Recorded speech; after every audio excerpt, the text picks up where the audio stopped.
brother? Mainstream media? Government cover-ups? You want answers? Well, so does he.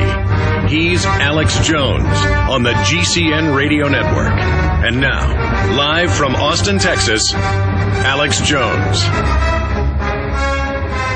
Welcome, my friends. Welcome, and thank you for joining us. We are live. It is Sunday, the 23rd day of August 2009. We're going to be live here for the next 2 hours. We're going to have wide open phones. Any news item, any issue, any story you want to cover, any question, any comment, the phones are now wide open at 888-201-2244, 888-201-2244, and locally in Central Texas, 512-646-1776. Okay, where to start, where to begin? I have several large, very important stacks of news and information here.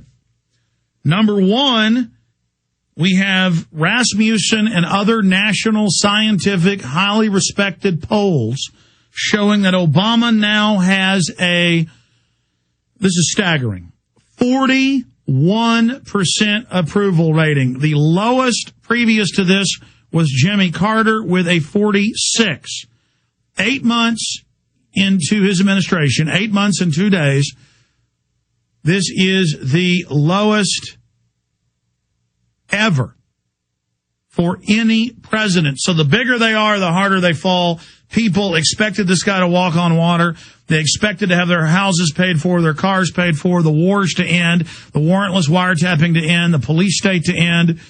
And, of course, they're just getting more of it. Obama is their closer. He is meant to take all of the George Bush's policies and make them look trendy and progressive and basically repackage them. He's a great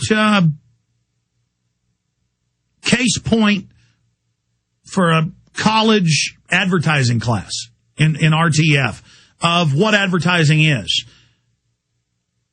Take something that it isn't and repackage it and sell it as something that it isn't, where people buy into the idea of the fraud.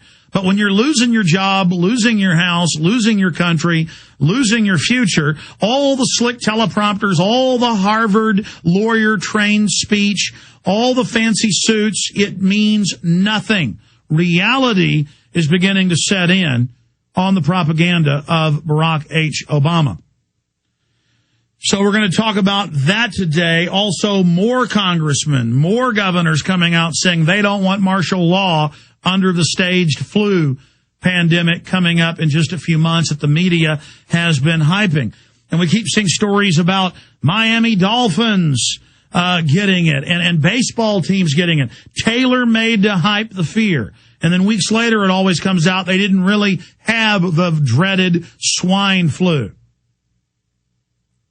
And remember, you've had less than 2,000 deaths worldwide, less than 200 here in the U.S., but the media is acting like it's the end of the world when your normal flu every year kills almost 500,000 people worldwide, 36,500, close to 37,000 people in the U.S. alone. What is going to happen when the regular flu season hits and tens of thousands die? If they've almost shut down our society under a level 6 pandemic global police state, under a few hundred people dying in the U.S., what is going to happen when tens of thousands die? That's why we continue to cover this. A lot of new big developments on that front as well. Also, of all people, Larry Flynt, who is very influential, has the 10th largest magazine in the world, has been a mainline Democrat his entire life, a mainline liberal. He's coming out saying both parties are controlled by the New World Order, by the Rothschilds, by the Rockefellers. The article he wrote is just unbelievable. And I happen to know because I ran into one of the main editors at Hustler. He came to our event in 2006 in L.A., our 9/11 event that was on C-SPAN, that it's our material that's woken up Larry Flynt. And love him or hate him, it's a big deal to have Larry Flynt coming out and attacking Obama. So people are seeing through the left-right paradigm. If Larry Flynt can, then phony right-wingers can as well. We're going to cover that and the attacks on free speech. The Washington Post, Sydney Morning Herald, of all publications, defending our Joker contest. Stay with us.